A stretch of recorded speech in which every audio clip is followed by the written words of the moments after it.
muchas gracias por esta oportunidad, este privilegio que nos das de poder estar aquí reunidos. Te pido, Señor, que en esta tarde tú nos dirijas y que podamos, a la luz de tu bendita palabra, Señor, aprender cosas. Abre nuestros ojos para que veamos las maravillas de tu ley. Y gracias te damos porque tú eres nuestro maestro, que nos guías y nos diriges a la verdad.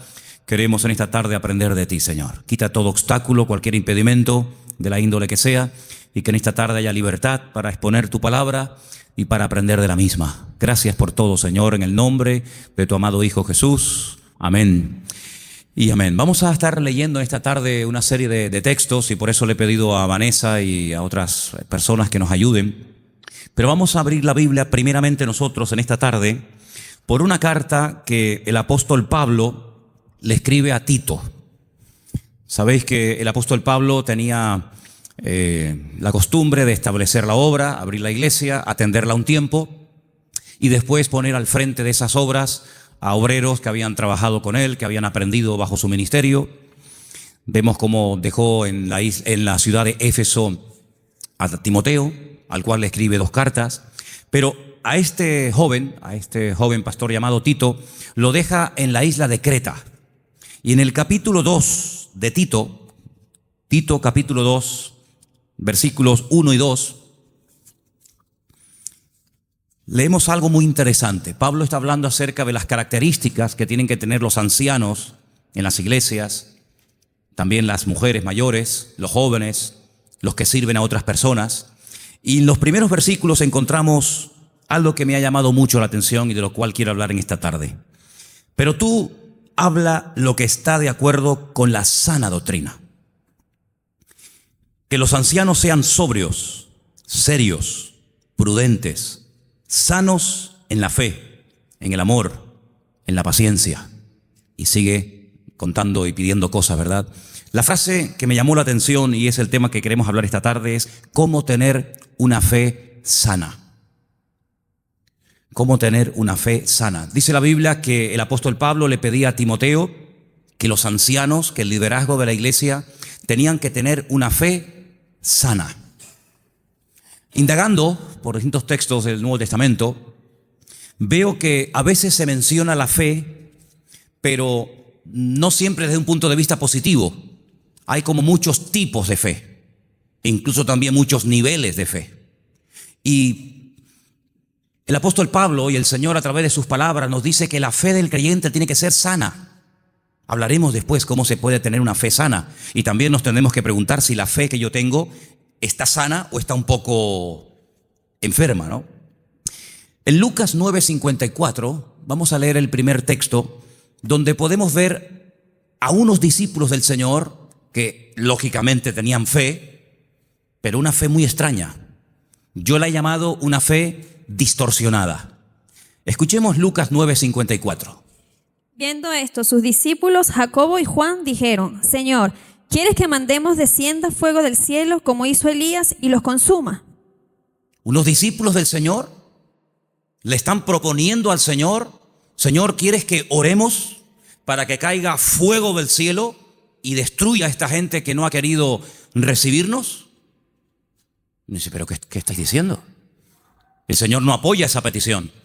El Señor dice: ustedes no saben lo que están proponiendo, ustedes no saben de lo que están hablando. La fe no es para destruir a la gente, la fe es para edificar, para ayudar, para bendecir. Luego, esta gente tenía una fe distorsionada completamente.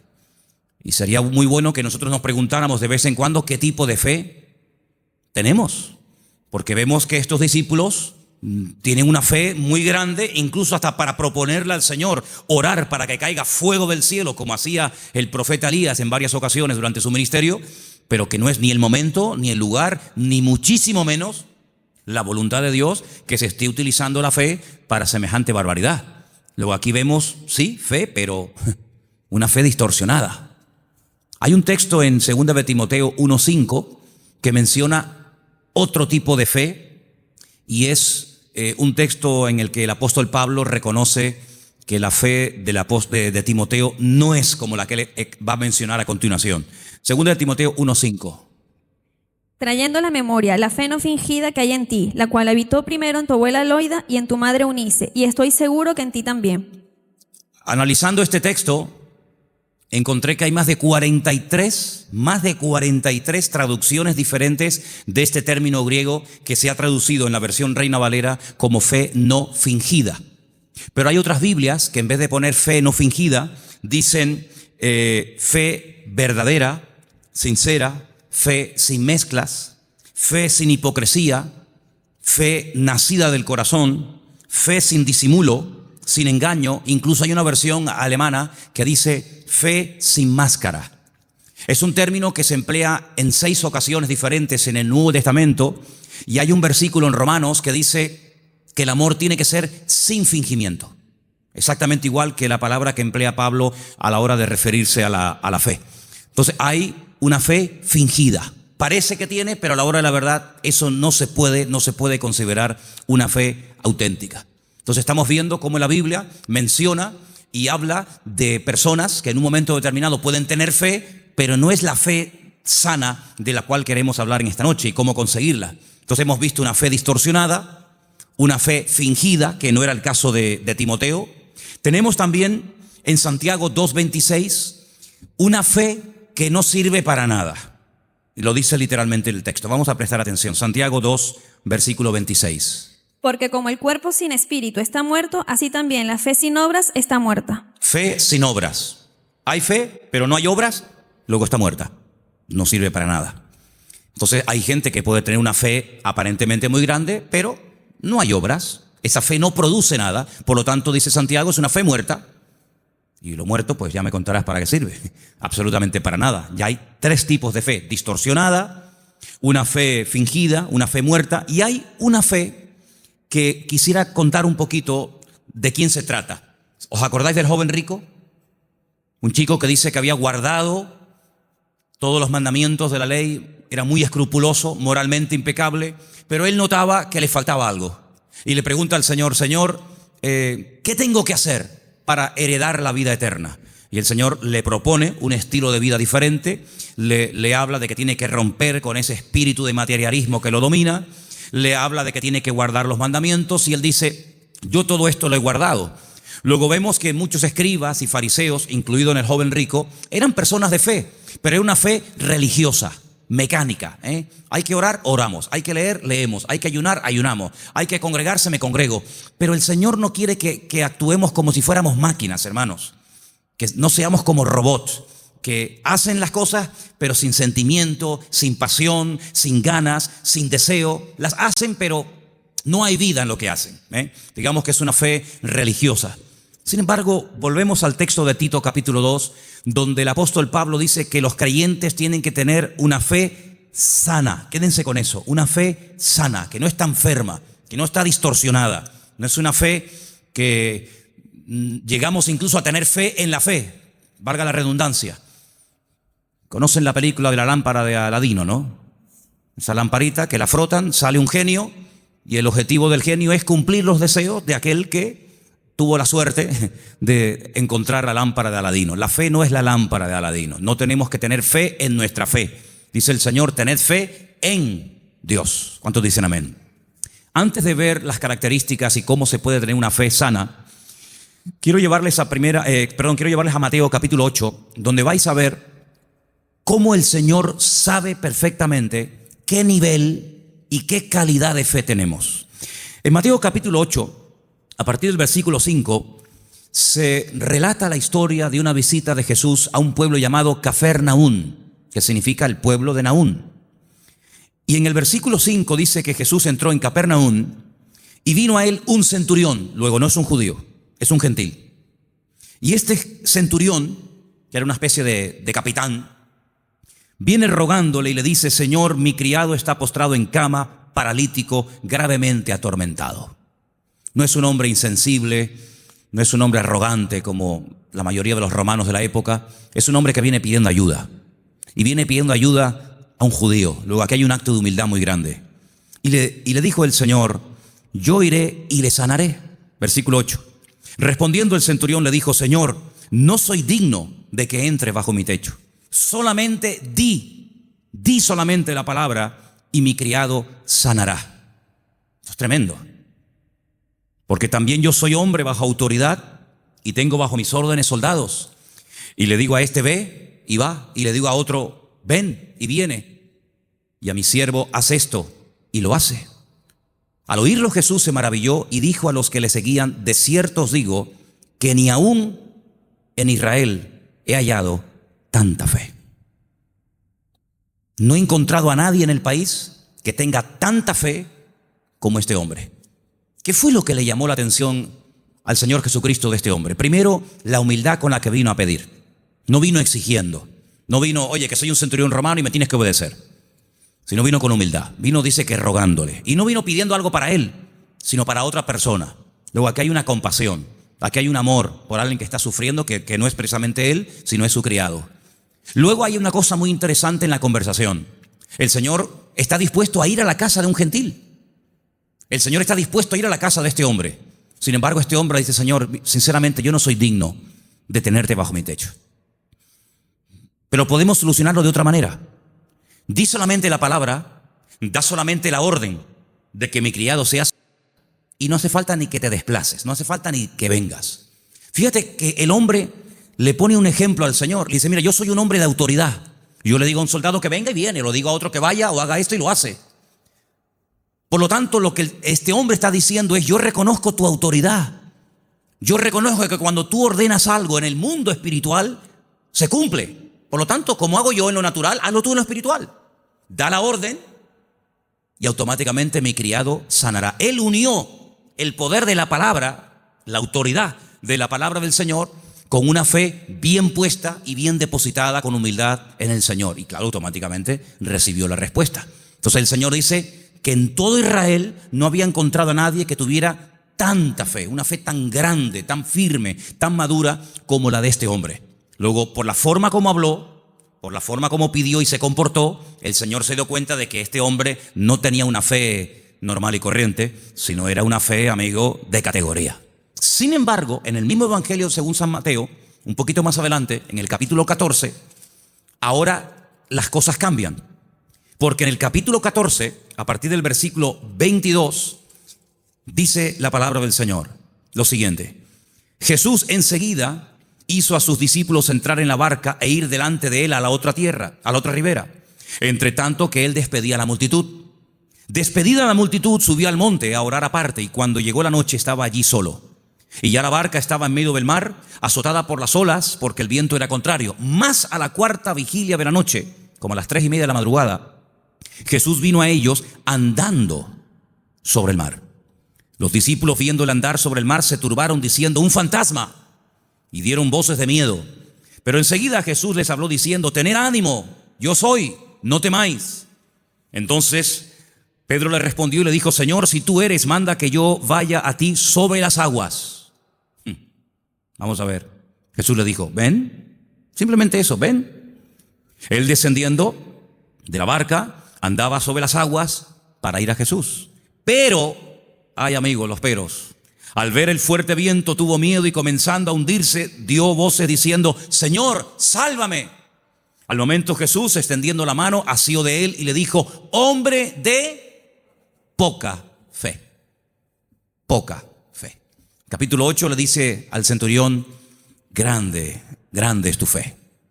Queda maravillado, queda impactado el Señor al ver el nivel de fe que tenía aquel hombre. Sin embargo, a este le dice: hombre de poca fe. Hay otro pasaje muy interesante en los evangelios, ustedes lo conocen perfectamente, donde Jesús está predicando en una casa. Dice la Biblia que fuera hay unos amigos de un paralítico que no pueden entrar. Conocen la historia, ¿verdad? Dice que se suben al techo, no se desaniman, no dicen: bueno, vengamos otro día, tal vez otro día ya no está. Nada los detiene, nada los frena. Descienden al paralítico entre ellos, y dice la Biblia literalmente: al ver Jesús la fe de ellos. No habla de la fe del paralítico. Al ver Jesús la fe de ellos, le dijo al paralítico, y todos conocemos el resto de la historia. Luego, tal vez nosotros no podemos ver la fe, ni siquiera la nuestra, pero el Señor sabe perfectamente qué nivel de fe tenemos. La fe que tenemos que tener no es una fe cualquiera. No es esa fe que creemos que es una especie de, como dije antes, de lámpara de Aladín o de llave maestra que todo lo puede y todo lo abre. No, no. Tiene que ser una fe sana. Pero ¿cómo se llega a tener esa fe sana? ¿Cuáles son las características de una fe sana, verdaderamente en el Señor. Vamos a ver la primera característica que tiene que tener una fe sana. Primera de Pedro, capítulo 1, del 3 al 9. ¿Lo tienes, Vanessa? Vamos a prestar atención a Primera de Pedro 1, del 3 al 9.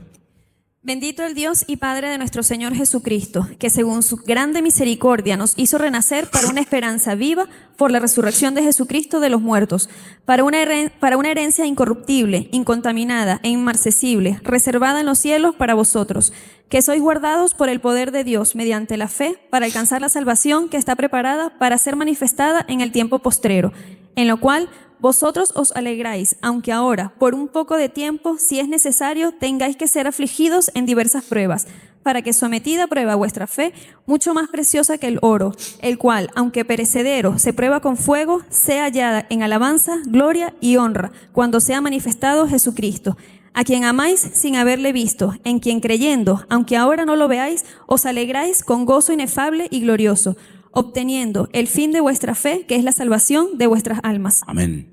¿Os dais cuenta? La primera característica de una fe sana es que tiene que ser probada. Si no quieres tener una fe probada, jamás sabrás qué tipo de fe tú tienes. Mientras no hay problemas, no se sabe si verdaderamente tú eres una persona madura o inmadura. No se sabe. Es como cuando antiguamente te entregaban la cartilla cuando terminabas de hacer el servicio militar y te ponían comportamiento, bueno, malo, excelente, regular, lo que fuera, disposición a la hora de actuar o en fin, las distintas, no materias, sino las distintas características que se pretendía o se suponía que había en un soldado. Generalmente, a menos que fuera tiempo de guerra, el apartado del valor se dejaba en blanco, porque no hubo ocasión de mostrar el valor. La obediencia sí, la fidelidad, la puntualidad, la uniformidad, pero el valor era una casilla que se dejaba en blanco. Ahora, si hay una guerra, si te tienes que jugar la vida, si tienes que salir a campo abierto, entonces se sabe si ese soldado tenía o no tenía valor. Con la fe es exactamente igual. Si no hay pruebas, pues sí, tengo fe. Pero amigo, y cuando llegaron las pruebas, ¿cómo reaccionó usted ante el primer problema que le vino después de conocer al Señor? Porque nosotros reaccionamos de una manera antes de conocer al Señor que no puede ser la misma después de conocer al Señor. ¿Cómo, por ejemplo, reaccionó Job? Job no era judío, Job era un gentil, pero tenía tan clara su confianza y su fe en el Señor que después de las pruebas aún estaba mejor que antes de las pruebas. Antes de las pruebas era un hombre rico, la vida le sonrió, tenía hijos, matrimonio que funcionaba perfectamente, aparentemente, tierras, criados, prestigio, casas, un patrimonio increíble y no había ningún problema. El Señor permitió, porque todo lo permite el Señor, que las cosas comenzaran a ir de diferente manera. Perdió en una semana a todos los hijos, no a uno, a todos, los varones y las hembras. Perdió todos los animales, eso era una tragedia en aquel tiempo. Las cosechas se le pudrieron, la mujer se le volvió en su contra, él cayó enfermo, las casas se le derrumbaron, los amigos, ni te cuento. Si uno dice, bueno, pero ¿dónde está Dios en todo esto? Nunca estuvo Dios más cerca de Job que cuando era probado. Cuando más cerca Dios estuvo de Job y cuando más cerca Job estuvo del Señor fue en el tiempo de la prueba. En ningún momento se quejó. Argumentó, habló con el Señor, todo lo que tú quieras, pero en ningún momento claudicó y dijo, no merece la pena, no sirve de nada llevar una vida íntegra, llevar una vida de santidad, porque al fin y al cabo, mira, estoy pasando lo peor que los que no creen en ti, Señor. Al final, cuando termina todo aquel ciclo de pruebas tremendas, que no sabemos exactamente cuánto tiempo duró, él dice cosas tremendas. Él dice, yo de oídas te había oído, pero ahora mis ojos te ven. Ahora es cuando yo verdaderamente he conocido qué tipo de Dios, qué naturaleza es la de mi Dios. Ahora he experimentado la fidelidad de Dios. Ahora he experimentado la sanidad del Señor. Ahora he experimentado el consuelo del Señor. Y por eso, claro, él dice esa famosa leyenda, esa famosa frase, aunque Dios me mate, lo voy a seguir adorando, porque yo sé que mi Redentor está vivo. Entonces las pruebas no lo destruyeron, al contrario, lo fortalecieron de tal manera que al final él tiene que orar por los demás y nadie por él, porque solamente venían a cuestionarle, a criticarle, a poner el dedo en la llaga y bueno, a decir todo tipo de barbaridades. Por lo tanto, la fe sana, la fe verdadera, tarde o temprano, ha de ser probada. Y dice la Biblia que la actitud que tenemos que tener ante las pruebas es de gozo. No es encima, ¿sí? Encima. Tener por sumo gozo cuando os halléis en diversas pruebas, sabiendo que la prueba de vuestra fe produce paciencia. Porque una fe, para que sea sana, tiene que tener un ingrediente indispensable y es paciencia. La fe sin paciencia puede convertirse en temeridad. Y tú dices, pero la fe tiene que ir acompañada de paciencia. Hombre, claro, si no se termina convirtiendo en desesperación. No entiendo nada. Oro, pido con fe y no recibo. ¿Pero cómo es esto? Entonces, si no va acompañada del ingrediente de la paciencia, al final terminas desesperándote porque crees que no tienes fe, que has cometido un pecado, que te han hecho algo malo, etcétera, etcétera. Y comenzamos a decir tonterías, y toda tontería, toda queja, todo lamento que salga de nuestros labios lo que hace es que va deteriorando, enfermando, debilitando cada vez más la fe. Y en vez de ser una fe sana, es una fe pero enferma. Entonces vemos que la característica de una fe sana es que ha sido probada por el fuego. Es interesante notar que hay un momento en el que el Señor le dice a Pedro: Pedro, Satanás ha venido para pedirme permiso porque os quiere zarandear como al trigo. Eso es una revelación de parte del Señor, porque en ningún momento encontramos en los evangelios a Satanás hablando con Cristo pidiéndole semejante cosa. Eso es una revelación que el Señor contó. En esas cosas que le ocurrían a nivel personal al Señor, dice: Él os va a zarandear como el trigo, pero yo ya he rogado previamente por ustedes para que vuestra fe no falle. Y una vez que seáis confirmados, vete y confirma a tus hermanos. En otras palabras, el Señor no descarta en ningún momento que un creyente en algún momento determinado de la vida pueda ser sacudido o pueda ser zarandeado, es decir, probado. Y entonces ahí esa fe se puede demostrar y comprobar si verdaderamente la fe que usted tiene es una fe a prueba de bombas, pues una fe que le dura hasta la primera prueba. En la parábola del sembrador, dice la Biblia que hay semillas que brotaron muy rápido. Pero dice, cuando salió el sol quemó la semilla y no dio fruto.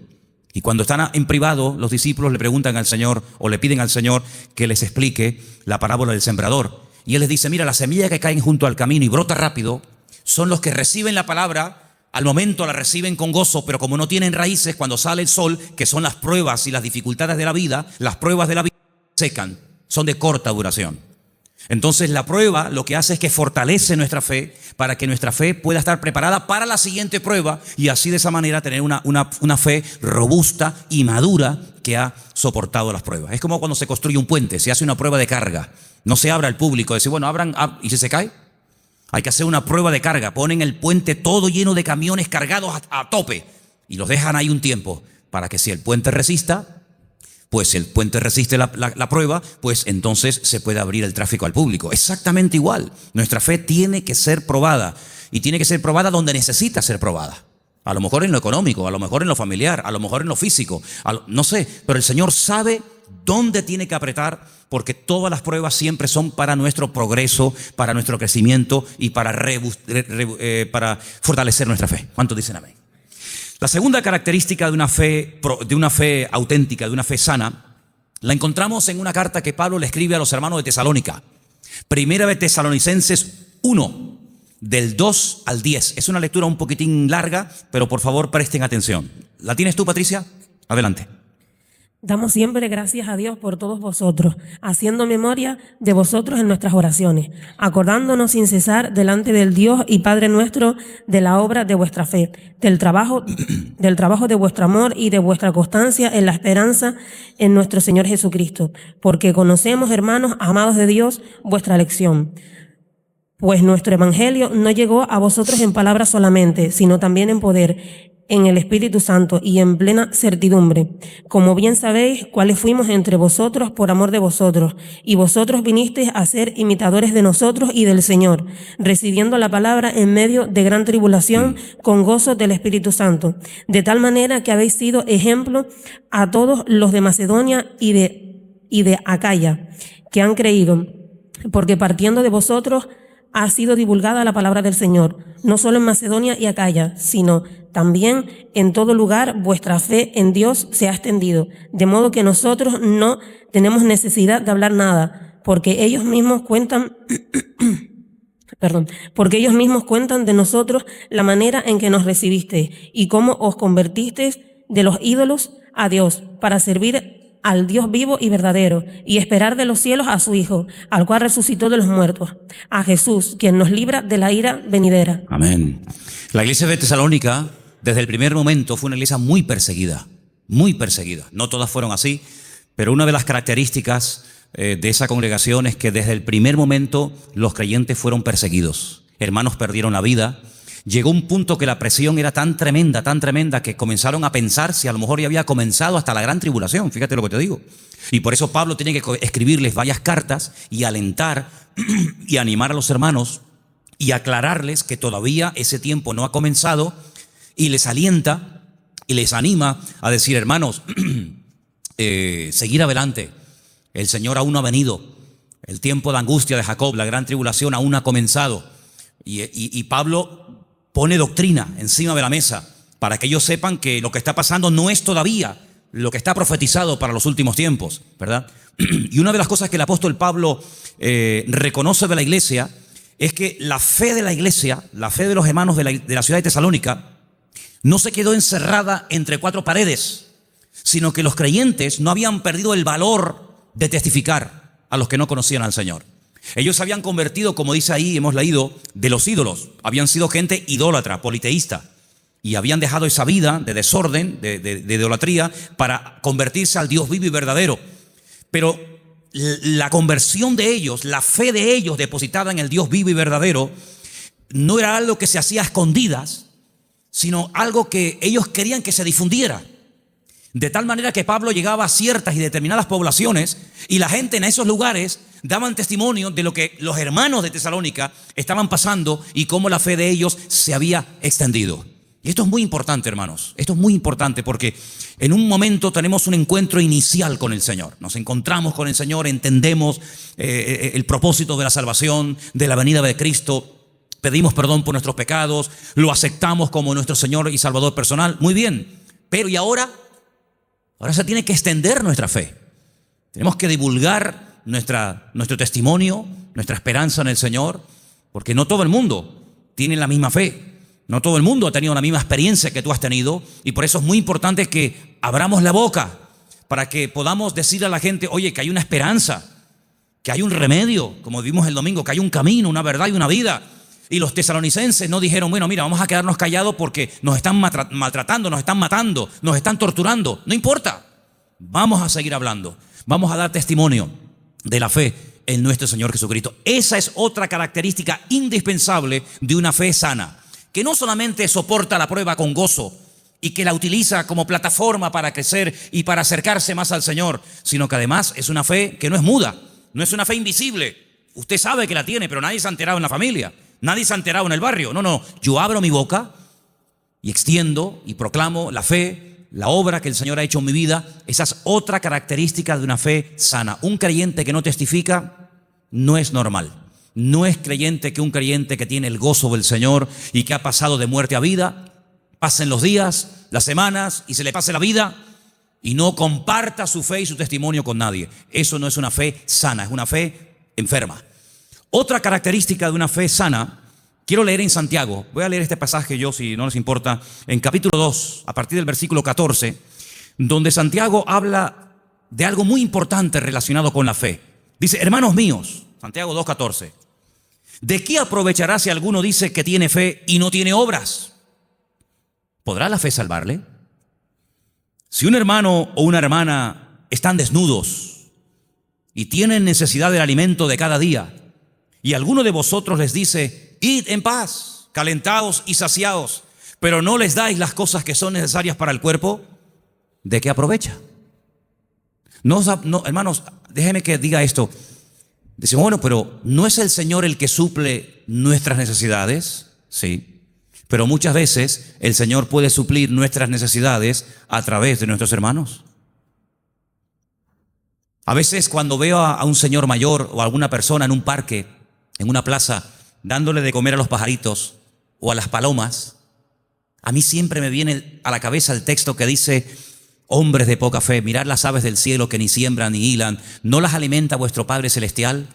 Y yo digo, fíjate, este hombre sin darse cuenta, o a lo mejor sí, no sé, está siendo el instrumento que hoy el Señor está utilizando. Él cree que le sobraban unas miguitas de pan duro y las trae al parque para entretenerse, pero él no se está dando cuenta de que ese montón de pájaros, el Señor los está alimentando a través del detalle de este hombre.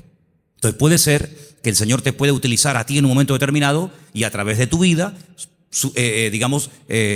cubrir la necesidad, suplir la necesidad de algún hermano.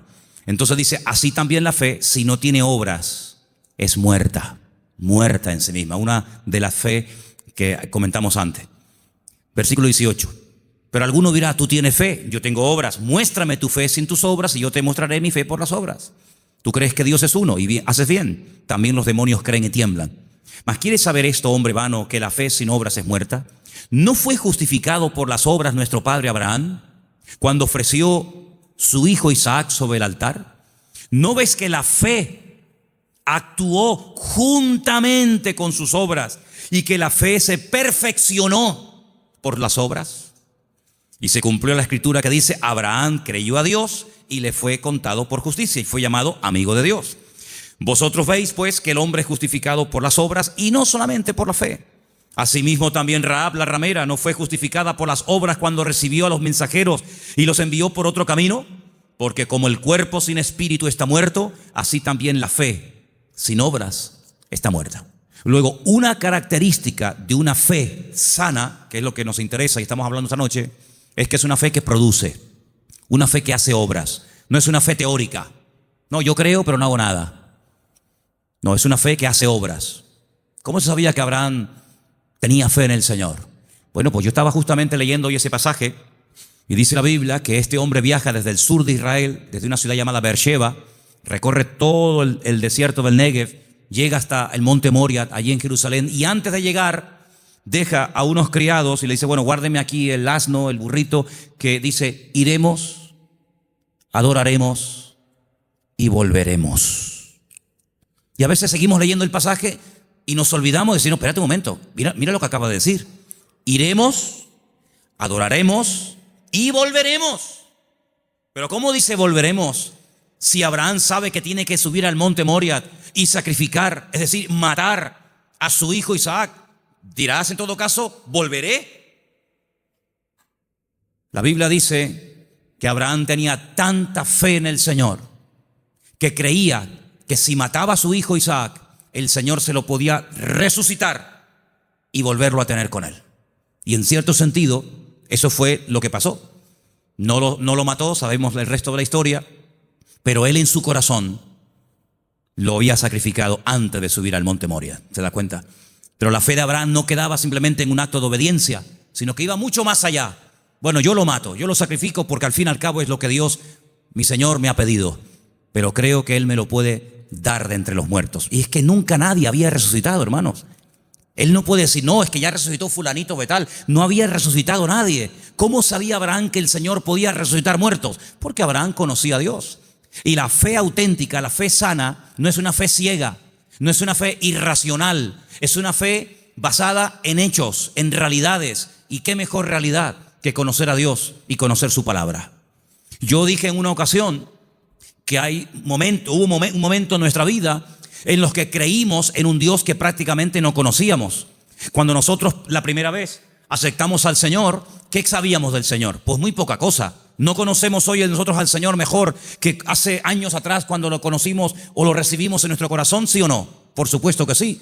En aquel momento fue un acto de fe. Yo necesité fe, créame, yo particularmente, yo no sé usted, pero yo necesité mucha fe porque yo no creía en Dios. No creía en Dios, sencillamente. Para mí no existía. Y yo necesité que Dios me diera fe para poder creer en Él. Pero créanme, hermanos, y lo digo con toda sinceridad, yo hoy en día no necesito fe para creer en Dios. Yo es que sé que Dios existe. La fe se necesita para creer en lo que usted tal vez no ve o no ha recibido y tiene fe de poder recibirlo. Pero yo no necesito fe para creer en mi Padre. Yo no necesito hoy por hoy fe para creer si este libro es o no es la palabra de Dios. Es que yo sé que es la palabra de Dios. Por lo tanto, la fe tiene que ir en aumento, tiene que ir creciendo, tiene que ir madurando. Y por eso, amados hermanos, hay momentos en los que en la vida de ciertos y determinados personajes Los milagros tenían que verse muy asiduamente, un poco como para sacudirlos y para provocar la fe en ellos. Pero hay un momento en nuestra vida en los que prácticamente ya no necesitamos tantos milagros cada día, porque el hecho de que el Señor sea mi Señor, ya para mí eso es más que suficiente, y sé que todo lo demás vendrá por añadidura. ¿Cuántos dicen amén? Hay gente que continuamente le pone pruebas al Señor. Señor, ¿será tu voluntad esto? Señor, ¿será tu voluntad lo otro? Señor, voy por aquí, Señor, voy por allá. Bueno, pues si constantemente le tienes que estar poniendo pruebas a tu Dios, es porque no lo conoces mucho. Porque si tú sabes que a tu marido no le gustan las lentejas, no sé si hay algún marido, perdón si alguien se sienta aludido, pero si tú sabes que a tu marido no le gustan las lentejas, no dices, se las voy a poner a ver si le gustan o no le gustan. Ya te ha dicho de todas las formas que no le pongas lentejas que no le gustan. Por lo tanto, como ya lo sé, no se las pongo. Pero yo sé que lo que le gusta es el potaje de berros. Entonces, en la medida en la que tú conoces a tu marido, a tu esposa o a tu hijo, a quien sea, tú te comportas de una forma diferente con él o con ella, ¿sí o no? En la medida en que tú conoces a Dios, yo no tengo que decirle a Dios, Señor, ¿se puede hacer esto o no se puede hacer? Voy a poner un papelito con un sí y con un no. Soplo y el que se quede en la mesa, no hace falta jugar a eso, porque yo ya conozco a mi Dios y yo sé lo que le gusta y lo que no le gusta. Leía en el día de ayer algo tremendamente interesante. Dice Pablo que la ley no fue dada para el justo. La ley fue dada para el homicida. La ley fue dada para el que no conocía a Dios y tienes que decirle todo, le tienes que contar todo. Pero José nunca leyó la Biblia. Y José era capaz de decir, eso no lo puedo hacer, porque si yo hago eso, yo peco contra mi Dios. ¿Os acordáis? Cuando es tentado con la mujer de Potifar, él podía haber dicho, bueno, ¿dónde está escrito que esto es pecado? No estaba escrito por ninguna parte, pero es que él conocía a Dios. Y cuando una persona conoce a Dios, aunque no tenga mucho conocimiento de la Biblia, conoce más del Dios de la Biblia que de la Biblia del Señor y sabe perfectamente discernir, dice, esto no es de Dios, esto no es del Señor. Porque el que conoce al Señor, dice la Biblia, hay un texto muy bonito que dice, el pueblo que conoce a su Dios se esforzará. Y nosotros, amados, queridos hermanos, no dejamos de pecar por miedo al castigo, sino no pecamos por temor a Dios, por respeto al Señor, que es muy diferente. Amén. Otra característica de una fe madura, tal vez le puede sorprender esta frase, es que no tiene miedo a las aventuras. En Génesis capítulo 12, quiero que vean este pasaje conmigo. Génesis capítulo 12, versículo 1. Hay una palabra aquí muy bonita que la hemos leído en muchas ocasiones. Dicen que el padre de Abraham era... ¿Cómo se llamaba el padre de Abraham? Hola.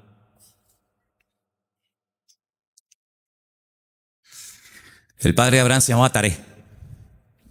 Y cuenta la leyenda que el padre de Abraham, Taré, podía ser una persona muy importante en el ejército de Nimrod. ¿Y quién era Nimrod? Uno de los peores personajes de la historia. Terrible, terrible. El primer hombre poderoso de la tierra. Un tipo de anticristo, para que me entendáis. Un hombre idólatra, un hombre tremendo. Y hay muchas leyendas y muchas historias, no solamente en el pueblo de Israel, sino en el mundo árabe y en otras culturas que hablan mucho de Abraham, porque Abraham es el personaje que le cae bien a todo el mundo. Le cae bien a los árabes, le cae bien a los cristianos, le cae bien a los judíos. Es un personaje que todo el mundo lo quiere. Es el padre de todos. Y hay una leyenda que dicen que un día el padre de Abraham, que era vendedor también de ídolos, se fue y dejó a Abraham al cargo de su tienda de imágenes. Y Abraham rompió todos los ídolos de su padre menos uno. Y cuando el padre viene, le pregunta al hijo, hijo, ¿pero qué has hecho? Me has roto todos los ídolos, todas las imágenes. Y le dice, no, lo que pasa es que vino una señora con un plato de comida para ofrecer una ofrenda a los ídolos. Y como este ídolo, que es el más poderoso que tú tienes, no quería compartir la comida con los demás, los destruyó a todos y se comió la comida a él. Y le dice el padre, pero hijo, ¿qué cuento me estás contando? Si son ídolos de piedra, son incapaces de hacer esto. Y Abraham le dice, pues papá, si tú mismo has reconocido que son ídolos de piedra que no puedan hacer esto, ¿por qué los adoras? Es una leyenda que cuentan los árabes, ¿no? Hablando acerca de la fe de Abraham. Pues este hombre, cuando vivía en aquella tierra, versículo 1, Génesis 12:1, dice, el Señor le había dicho, fíjate el tiempo del verbo, No está llamando el Señor ahí a Abraham. Dice, ya le había dicho. Es como, oye, que ya te he dicho, ya te lo dije el otro día, te lo estoy recordando. Ya el Señor le había dicho a Abraham. ¿Qué le había dicho? Vete de tu tierra, de tu familia o parentela, de la casa de tu padre, a la tierra que yo te mostraré. Fíjate que el primer verbo está en pasado y el último está en futuro. Ya le había dicho el Señor, a la tierra que yo te mostraré. ¿A dónde voy? No lo sé, yo te lo mostraré, ya te lo diré. Pero hay una promesa, entre el cumplimiento de la promesa y la obediencia, hay una palabra muy interesante. Dice, yo haré de ti una nación grande. Te bendeciré, te engrandeceré. Engrandeceré, tú no serás bendición. Bendeciré a los que te bendigan y a los que te maldijeren, maldeciré. Serán benditas en ti todas las familias de la tierra. Y se fue Abraham como el Señor lo había dicho. Entonces vemos que este hombre, en base a una promesa, en base a una orden de parte del Señor, él emprende una aventura. Y por eso este punto que he dicho, que para tener una fe sana, uno tiene que estar dispuesto a correr aventuras con el Señor. No podemos tener todo bajo control. Hay creyentes que todo lo quieren tener bajo control. Y eso es totalmente imposible. Quiero tener bajo control las facturas, lo que tengo que pagar, lo que tengo que hacer, lo que tengo que decir. Tengo que tener hermano, en la vida de un creyente verdadero, tienes que dejar una puerta abierta a la vida de fe, a una vida de aventura. Esto no tiene ni pies ni cabeza, diría un padre a un hijo. Pero hijo, ¿a dónde va? Es que no lo sé, padre. Pero, ¿qué sentido tiene esto? Yo leía hoy una frase en un libro que la tengo por aquí apuntada y me llamó mucho la atención y la quiero compartir con ustedes. Y la frase que leía dice, lo que nosotros llamamos seguridad muchas veces no es más que un freno para una vida de fe. Esto me impactó muchísimo. No, es que hay que tener una seguridad en la vida, tú. Ya, oye, ya no tengo 20 años, ya tengo una edad y uno ya tiene que ir pensando las cosas. Me parece muy bien.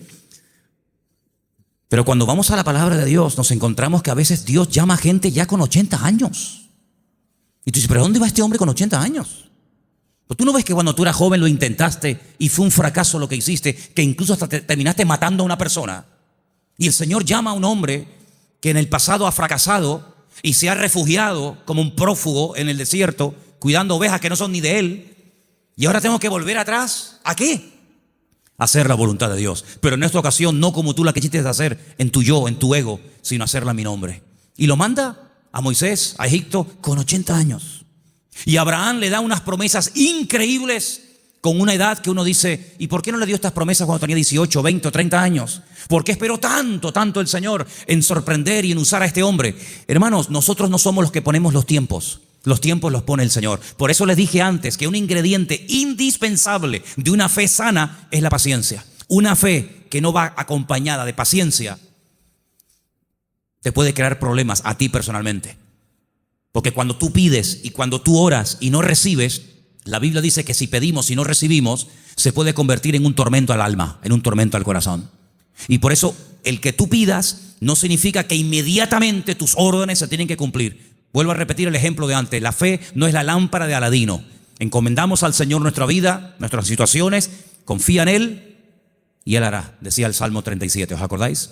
Entonces, una fe sana tiene que ser probada, tiene que extenderse, no puede quedar ahí reducida, anclada, encerrada herméticamente en tu vida. Es una fe que produce obras, es una fe que es que por lo que haces se nota que tiene fe. Hombre, vamos a ver, un hombre que está dispuesto a sacrificar a un hijo, ¿qué más prueba que ello? Cuando le dice el Señor a ese hijo el día de mañana, quédate en Beersheba y siembra en el desierto, y este hombre siembra en el desierto y no cuestiona a Dios diciendo, oye, pero ¿cómo que siembra en el desierto? Esto es un disparate, es una locura. ¿Cómo voy a sembrar la semilla? ¿Cómo voy a sembrar semillas en arena? Y el hombre lo hace y Dios lo prospera, ¿verdad? Entonces, vemos en la Biblia que hay momentos en los que Dios le dice a la gente, oye, ¿tú estás dispuesto a ir en contra de la corriente? ¿Tú estás dispuesto a hacer lo que yo te diga, aunque aparentemente sea un disparate? A ese tipo de vida no tenemos que cerrarnos. Yo no digo que tengas que ir por ese camino toda tu vida, pero no descartes la posibilidad de que en un momento Dios te lleve la contraria. ¿Puede el Señor llevarnos la contraria? ¿Puede el Señor sorprendernos a estas alturas? Quiero decirles algo que llevo tiempo queriendo decirlo y siempre se me olvida. Siempre se me olvida. Cuando llego a casa digo, pero si yo vine de Galicia y quería decirles esto y todavía no se lo he dicho. Ahora me acaba de venir a la cabeza y se lo voy a decir. Fui a predicar un día a una iglesia en Galicia. No voy a decir ni el sitio porque sabe Dios a dónde llegan estas predicaciones. Fui a predicar a un lugar y el pastor de esa iglesia, que llevaba ya mucho tiempo al frente de esa congregación, me dice que se va a ir a otra ciudad, a empezar otra iglesia. Digo, muy bien. Y él sigue hablando y me dice, es que esta iglesia en la que yo ya he estado años, yo creo que ya ha dado todo lo que tenía que dar. Hemos hecho evangelismo, hemos hecho retiros, hemos hecho campamentos, hemos hecho vigilias, y yo creo que esta iglesia ya ha dado todo lo que tenía que dar y voy a comenzar en otra parte. Y cuando yo llegué a casa y comencé a pensar en lo que este hermano me había dicho, es un buen hombre, es un buen pastor, no estoy hablando de un pseudo pastor, estoy hablando de un hombre de Dios. Pues yo dije, Señor, es interesante en la vida porque en la vida tiene que saber uno hasta dónde tiene que llegar. La Biblia nos enseña que el sueño de Moisés era entrar a la tierra prometida. El Señor dijo, no, hasta aquí llegaste, amigo. Pero no voy a cruzar el Jordán, no, es que soy Moisés, me da igual. Yo si quieres te enseño la tierra, pero aquí se acaba tu vida, amigo. A partir de ahora le pasas el relevo a Josué. Y vemos que Moisés no entró en la tierra prometida. Y tan grave fue lo que hizo. Aparentemente delante del Señor fue gravísimo. Para no dejarlo entrar, tú imagínate, ¿verdad? Vemos, por ejemplo, a David. ¿Cuál era el sueño de David? El sueño de David era levantar un templo a Dios. Ese era el sueño de David. ¿Se lo había pedido el Señor? No. De hecho, el Señor le dice a través del profeta Natán, le dice, ¿dónde me vais a meter a mí? Si el cielo es mi trono y la tierra es el estrado de mis pies, ¿qué casa me vais a construir a mí? Pero si quieres hacerla. Sin embargo, vemos que el Señor no le permitió, el que verdaderamente tenía ganas de levantar el templo, no lo pudo levantar. Su hijo fue el que lo levantó. Entonces, él entendió que su vida no era, o el sueño de su vida no se iba a cumplir, sino que era su hijo el que iba a levantar el templo. Luego, uno tiene que saber hasta dónde puede llegar. Porque, hermanos, seamos sinceros. Si analizamos, por ejemplo, la vida de José, un hombre de fe, un hombre obediente, vemos que sí, él había recibido una revelación cuando era jovencito de lo que sería su vida.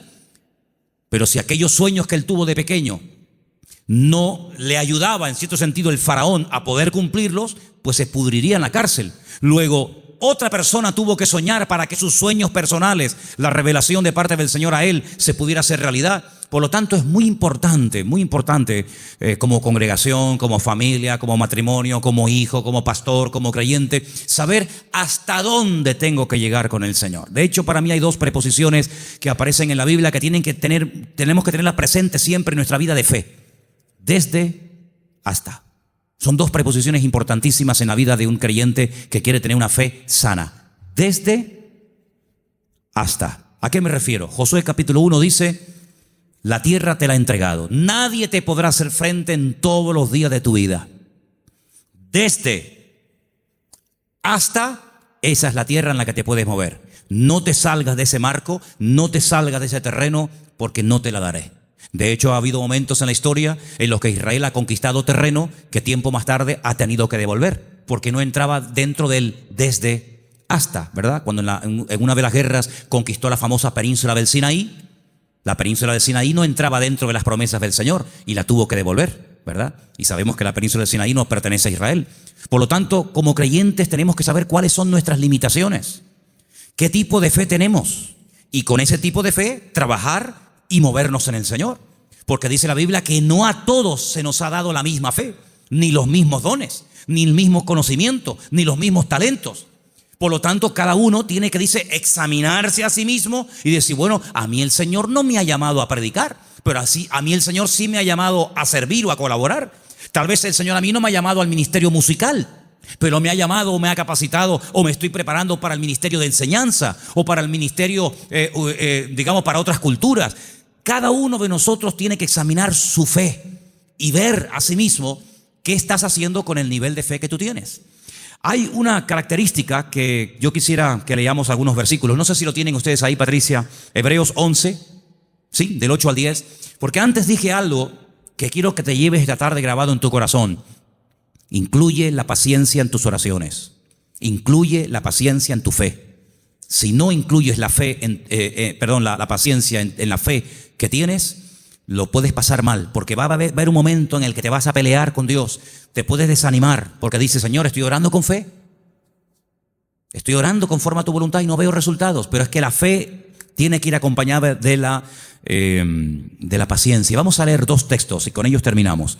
Hebreos 11, del 8 al 10, por favor.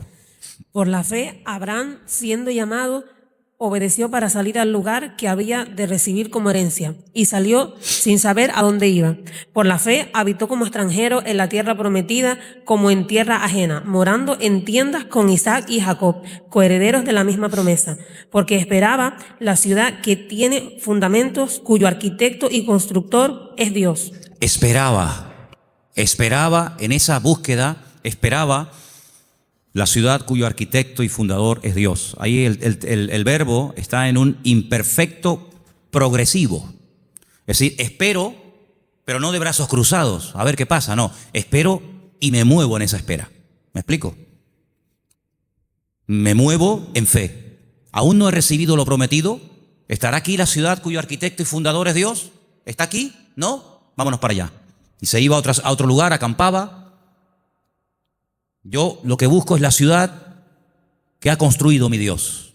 Una ciudad firme, estable. Vivo en tiendas de campaña, pero no importa, yo estoy buscando una ciudad que tiene fundamentos. Pasaba un tiempo, aquí no es. Bueno, dice la Biblia, y esto es un misterio tremendo, que dice que la llegó a ver. La llegó a ver y la saludó, como diciendo, algún día yo estaré allí. Yo les dije una vez que a mí me llamó muchísimo la atención, porque esto es algo que dice el Nuevo Testamento. Esto no lo dice el Antiguo Testamento. La Biblia no dice en el Antiguo Testamento en ninguna parte que Abraham buscaba la ciudad cuyo arquitecto y fundador es Dios. Eso no lo dice en ninguna parte. Eso lo dice el Nuevo Testamento en la carta a los Hebreos. Luego hay una transmisión oral, cosas que se contaban de padres a hijos, de generación en generación, que no están escritas en la Biblia, pero que llegaron hasta los tiempos del Señor Jesucristo, y el que escribió la carta a los Hebreos, que puede ser Pablo, Apolo, Lucas o quien fuera, él, inspirado por el Espíritu Santo, dice en la carta, si fuera mentira, Dios no le hubiera permitido que lo escribiera, que Abraham lo que en el fondo buscaba no era agua en el desierto. Lo que él buscaba era una ciudad cuyo arquitecto y fundador es Dios. Y tú dices, ¿qué ciudad es esa? ¿Qué ciudad es? Una ciudad que ha hecho Dios. Bueno, yo solamente conozco una. ¿Cuál es? Pues la Nueva Jerusalén, ¿sí o no? No hay otra. Bueno, pues cuando hemos ido muchas veces a Israel, en el famoso Museo del Templo, pues resulta que al principio ustedes saben que hay unas habitaciones que te van explicando la historia de la Biblia con unos cuadros gigantes, unos cuadros enormes. Claro, no dejan sacar fotografías, no dejan hacer películas, pero bueno, yo lo tengo aquí grabado en mi cabeza. Y hay un cuadro enorme que yo me quedé mirando, digo, esto es increíble, ¿eh? Se ve. Son allá, claro, ya Isaac no era un niñito de 4, Isaac tenía entre 35 y 40 años cuando va al monte Moria con su padre. Algunas veces la gente se imagina que ven mi niño, ven bonito, ven, ponte aquí. No, Isaac era un hombre ya hecho y derecho. Y lo pone sobre el altar y se ve el altar de piedras con Isaac amarrado de pies y de manos. En el fondo se ve unas zarzas con un carnero allí enroscado. Se ve a Abraham con el puñal en alto, pero él está mirando al cielo y es a lo que voy. Y se ve en el cielo el templo de Jerusalén, todo como si fuera de oro, se ve el templo y Abraham mirando el templo de Jerusalén. Por eso los judíos dicen que lo que Abraham vio en el monte Moriah fue el futuro templo de Jerusalén, y ese es el monte donde se construyó el templo de Jerusalén. Y yo cuando miraba aquello digo, pero si los judíos no leen el Nuevo Testamento, si los judíos tienen prohibido leer el Nuevo Testamento, ¿cómo saben ellos que Abraham allí en aquel sitio, según la versión judía, él vio el templo de Jerusalén? Y yo en el Nuevo Testamento veo que Abraham lo que vio fue la Nueva Jerusalén. Bueno, algo se tuvo que transmitir a lo largo de la historia, de boca en boca, ¿verdad? De generación en generación, que llegó hasta los tiempos de la carta de los Hebreos, donde vemos que Abraham vio algo y dice que la vio. Entonces, amados hermanos, el nivel de fe de Abraham era algo tan espectacular que ¿cómo va a tener el temor de sacrificar a un hijo cuando sabe que Dios se lo puede resucitar? ¿Cómo va a tener el temor de dejar la herencia de su padre y quedar totalmente desheredado a la hora de salir del hogar cuando él sabe perfectamente lo que Dios le está prometiendo? La fe no tiene lugar a la duda. La fe es certeza, la fe es convicción, Ahora, si yo tengo un buen trabajo, pongamos un ejemplo sencillo de entender. Si yo tengo un buen trabajo, gano bien, estoy contratado fijo, tengo mis pagas, ya tengo una antigüedad, etcétera, etcétera, me va bien, me encuentro a gusto, y de repente me ofrecen otro trabajo, una de dos. O el que me ofrecen tiene que ser 1000 veces mejor que el que tengo, o no tiene ningún sentido que yo deje este buen trabajo por un trabajo que en el fondo no sé si me van a pagar, si no me van a pagar, si tienen solvencia, si no tienen solvencia, si estos van serios, si estos van broma. ¿Tú sabes lo que significó dejar todo? Papá, que me voy. ¿Pero te vas a dónde? No sé. ¿Y por qué? Es que Dios me llamó. ¿Pero qué Dios te llamó? Era una aventura, era un disparate. Pero un disparate para el hombre que tiene una fe enferma. Un disparate para el hombre que se pone encima de una mesa y empieza a sacar cálculos y saca la calculadora y dice, esto es un disparate, esto no va a funcionar bien, esto no tiene ni pies ni cabeza. Para el hombre natural, dice la Biblia, que las cosas de Dios son un disparate, son locura. Pero para el hombre que tiene el Espíritu de Dios, dice que la fe te permite, hay distintos niveles, ¿verdad? Hay un momento en el que la fe, si crece, si madura, si se extiende, una fe probada, etcétera, te permite ver por la fe y llamar las cosas que no son como si ya fuesen. Tú imagínate que yo mañana llego aquí y les digo, hermano, a partir de ahora me llamo Daniel. Ya no me llamo Manolo. Sería un choque, ¿no? Sería un impacto. Bueno, pues eso fue lo que tuvo que hacer Abraham. Convencer a su mujer de que ahora Dios le cambió el nombre, convencer a sus 300 criados, y encima el nombre que Dios le ha puesto es un nombre que tiene que ver con algo que no es real. Si le hubiera puesto un nombre que significaba anciano, pues oye, te pega como anillo al dedo porque eres un viejito. O si te hubiera puesto un nombre que no sé, pero es que le puso un nombre que significaba padre de multitudes. Y claro, más de uno habrá dicho, pero bueno, es que este hombre este hombre va de mal en peor. Se pone un nombre que no tiene nada que ver con la realidad, pero es que la fe te permite estar por encima de lo que llamamos realidad. Porque yo pregunto, ¿la realidad cuál es? ¿La que vivimos o la que Dios quiere que vivamos? Porque la Biblia dice que la vida es sombra, y la sombra no es la realidad. La sombra proyecta una realidad. Y la Biblia dice que vivimos en un mundo que es de sombra. Sin embargo, cuando conocemos a Dios, nos damos cuenta que la sombra de Dios, para que nos entendamos, se proyecta muchas veces en lo que nosotros llamamos realidad, pero que realmente la realidad no es lo que vemos, sino lo que no vemos. Porque dice la Biblia que las cosas que vemos son temporales, pero las que no vemos son eternas. Y la Biblia dice, hay una promesa, que el justo, por la fe, vivirá. Pero en el texto original hebreo no aparece el verbo vivir, sino aparece el verbo ser. El texto dice, el justo por la fe existirá. Porque una cosa es vivir y otra cosa es existir. La existencia la da el Señor. Y cuando nosotros conocemos a Dios, comenzamos a descubrir que la vida que muchas veces nosotros llamamos seguridad no es más que un freno y un impedimento para ver la grandeza y descubrir el poder de nuestro Dios. Por eso quiero terminar recordando las 5 características de una fe sana. Preguntémonos si las tenemos. La fe sana tiene que ser tarde o temprano probada. Una prueba que no duele no es prueba. Una prueba que no afecta en algún momento determinado tu estado de ánimo, pues no es prueba ni a nada. Dije hace tiempo que una característica de que estás siendo probado es que no entiendes nada. Si entiendes, no te estás probando el Señor. Si lo entiendes, no es una prueba. Una característica de que estoy siendo probado es que no entiendo lo que me está pasando.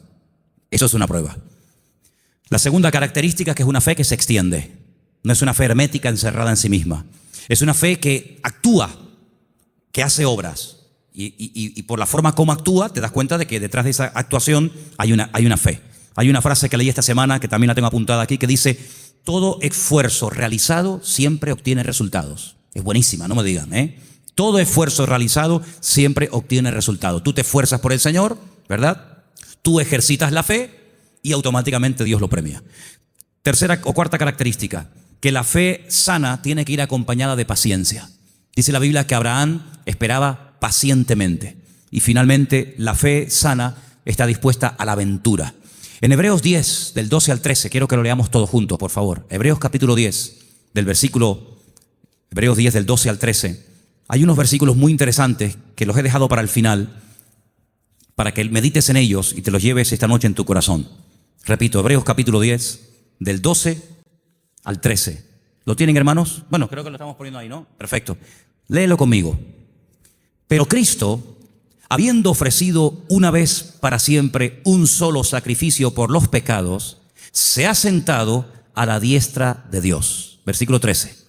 De ahí en adelante, esperando hasta que sus enemigos sean puestos por estrado de sus pies. Esperando. Es la misma palabra que aparece cuando dice que Abraham esperaba la ciudad cuyo arquitecto y fundador es Dios. Ahora fíjate esto. Cristo muere, cumple todo lo que tiene que cumplir, derrama su sangre, resucita al tercer día, asciende a la gloria, se sienta a la diestra de Dios Padre. Y yo pregunto, ¿y ahora qué? Lo hemos leído esta noche. Él está esperando que todos y cada uno de sus enemigos sean sometidos y puestos bajo la planta de sus pies. Si mi Señor, después de todo lo que hizo, su muerte, su resurrección, la victoria sobre el pecado, sobre el diablo, etc., si Él después de todo ese tremendo sacrificio está esperando sentado a la diestra de Dios Padre, ¿por qué a nosotros a veces nos cuesta tanto esperar una oración que la hicimos la semana pasada y queremos que ahora nos responda el Señor? ¿Cuánto tiempo lleva esperando el Señor Jesucristo? Bueno, en números redondos, 2000 años. Porque aún hay enemigos que no están sometidos. Dice que el último, un día si quieren podemos hacer la lista de los enemigos que tienen que ser dominados y controlados y sometidos a la planta de los pies del Señor. Dice que el último, después de haber superado todo, el último enemigo que será superado y vencido para siempre será la muerte. De momento la muerte no ha sido vencida en el sentido de que todavía los seres humanos siguen muriendo, incluidos los cristianos. Y dice la Biblia que algún día la muerte no existirá más. Llegará un momento en el que la muerte, llegó tu muerte. Hasta aquí llegaste, amiga.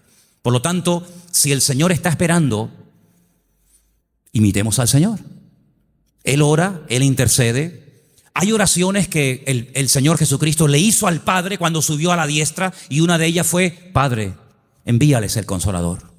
No dijo Él: yo rogaré al Padre para que os envíe otro Consolador, para que esté con vosotros para siempre. ¿Lo habéis leído, sí o no?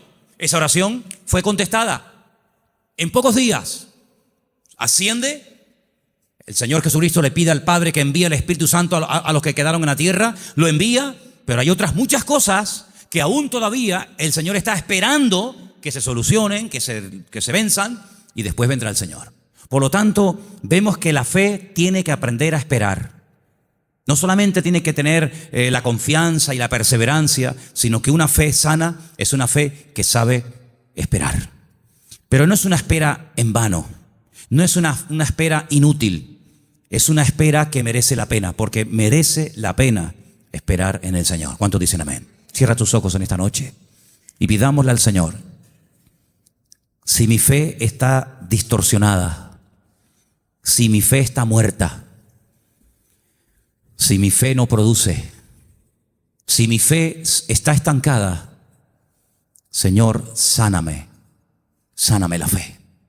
Que mi fe no sea una fe enferma, sino una fe viva, una fe robusta, madura. En otras palabras, una fe sana, aleluya. Que sea una bendición para mi vida y para los que me rodean.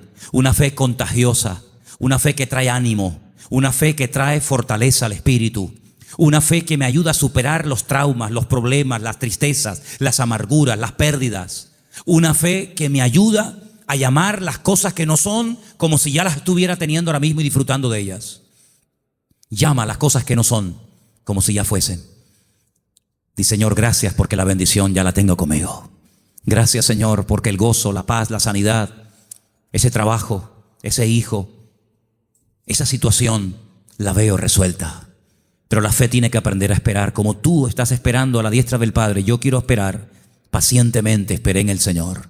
Y te pedimos en esta noche, Señor, que esta fe, que es la meta de todos y cada uno de los creyentes, de tus hijos, sea una realidad en nuestra vida.